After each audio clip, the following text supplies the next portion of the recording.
I'd barely unpacked my boxes in my new Sycamore Lane home when Cynthia, the self-anointed queen of the neighborhood HOA, decided I was her next target.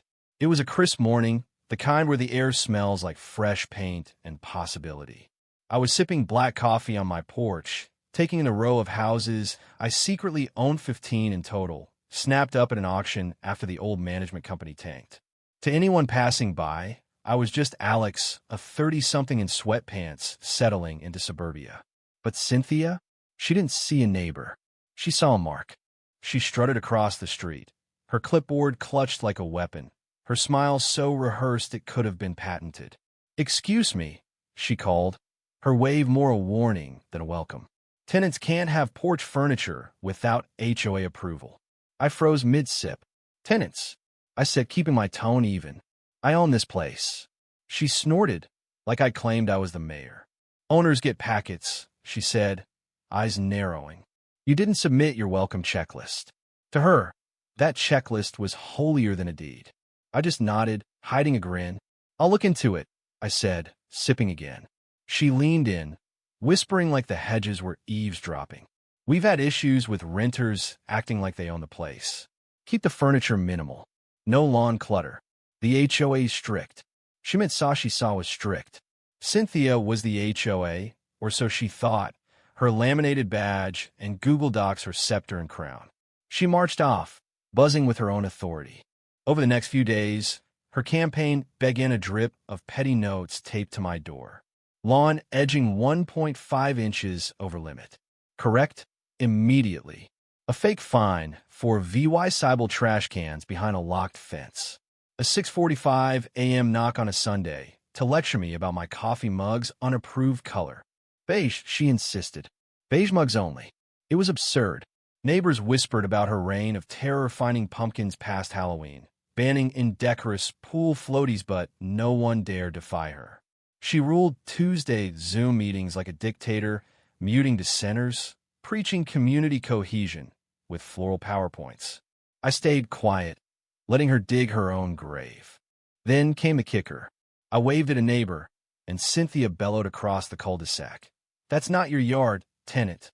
Stay on your side." The audacity was laughable, especially since I owned that yard, the house next door, and the rentals around the block. But I didn't tip my hand. I wanted to see how far she'd go. Would she fine me for breathing? Ban my shrubs? Demand my lease? She thought she held the leash, but I was walking her. It started with 2 Adirondack chairs on my lawn, neutral, tasteful, inoffensive. To Cynthia, they were a war crime. A laminated VY-olation notice appeared. Unauthorized seating, Class 2 VY-olation. Class 2? What was Class 1? Smiling too brightly. In red pen, she scrawled, "Second offense triggers escalation."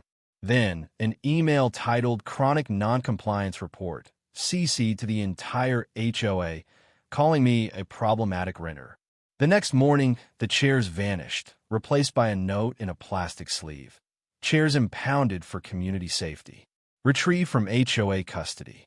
I found her in her garage, squinting over her clipboard.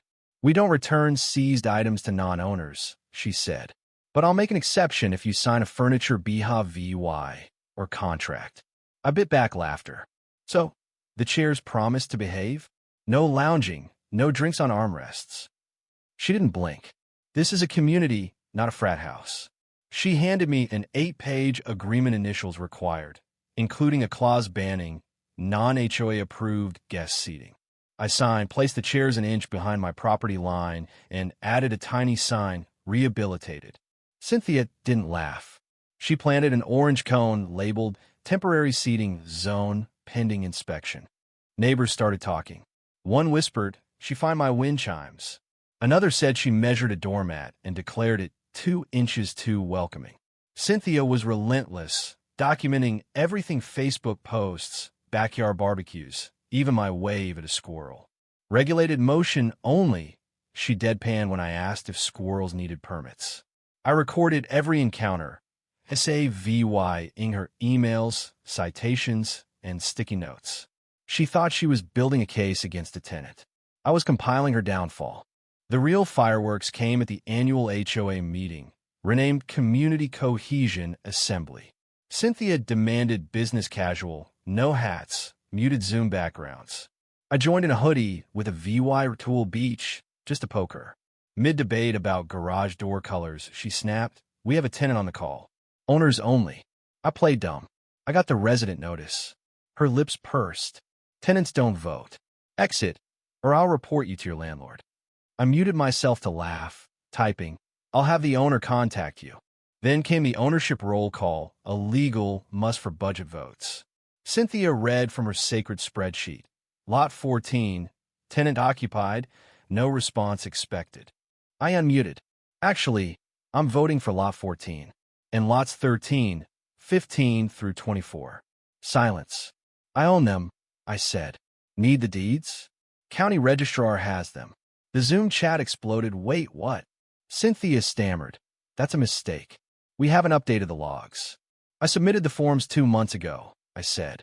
"You marked me as a tenant." The treasurer cleared his throat. "If Alex owns multiple lots, he has majority voting rights." Cynthia froze.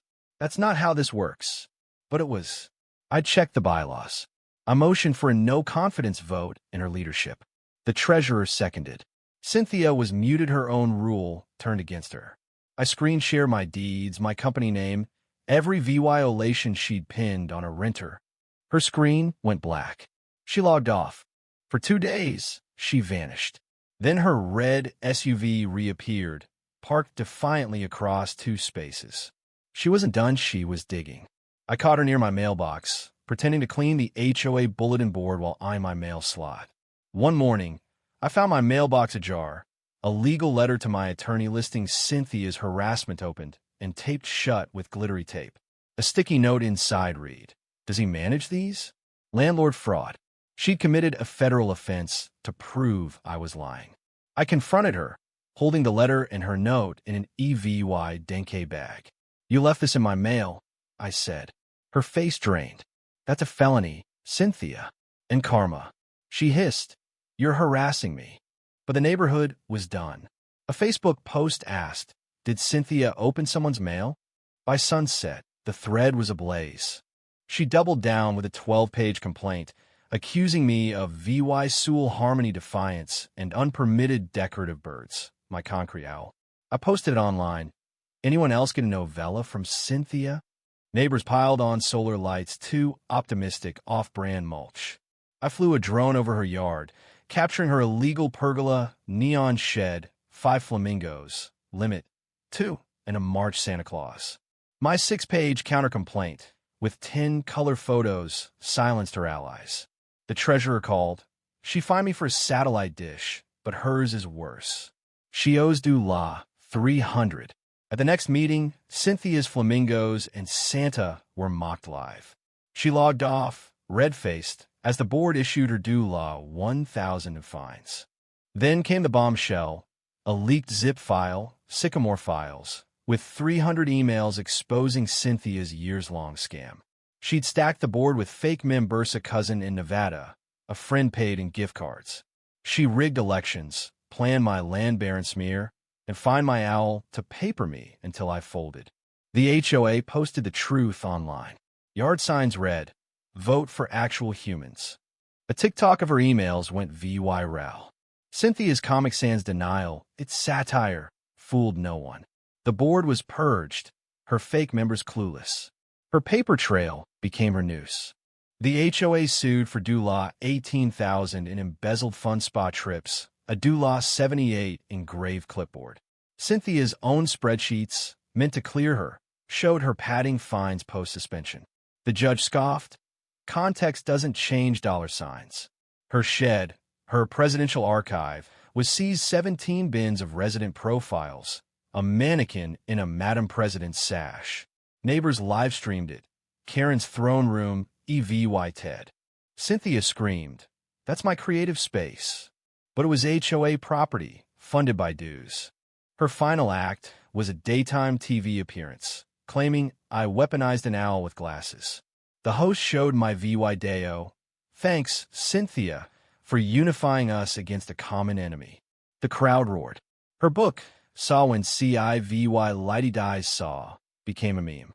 She fled, listing her house with my brokerage unknowingly. I filed her shady withdrawal, sealing her fate. We named the shed Cynthia's Containment Center, gave the owl a pedestal, and added a bylaw. No board member can weaponize lawn decor. Cynthia wasn't jailed or bankrupted. She was worse remembered as a VY Row tyrant. Her flamingos and clipboard a neighborhood punchline. What would you have done if my shoes played her game or exposed her sooner? Have you faced an HOA tyrant like Cynthia?